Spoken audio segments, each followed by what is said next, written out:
Pakiubos po ito.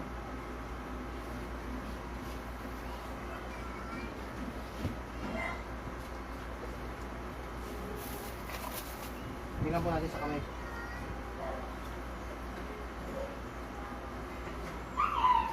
So ayan, pantay po. Ha? Pantay ang guhit. Pantay din po ang guhit. Pinagpapantay po ang guhit. Pantay. So pantay na, nakikita nyo po. Okay, so kanina sobrang haba po nung hindi dito sa kaliwa. So lahat na lang ng advices ko sundin ko. Pero before po kayong magpagamot dito or umupo dyan, may iniinda ka na bang mabigat or makakaibang pakiramdam po? Yung bumubuli lang po. Yun lang po. Palagi ko po narinig. Kahit sa pagtulog, kahit bago matulog, tapos pag Hanggang kanina po naririnig nyo. opo.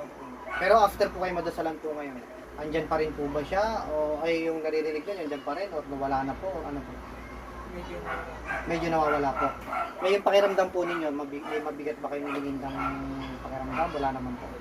Wala naman. Talagang yun lang talaga yung gumugulo sa inyo. Consistent yun palagi. Ngayon medyo nawawala po after po kayo madasalan. So, yan na lang po ha. Lahat ng advice susundin para magtuloy-tuloy po yan. Okay? Para ano, pagka ganyan.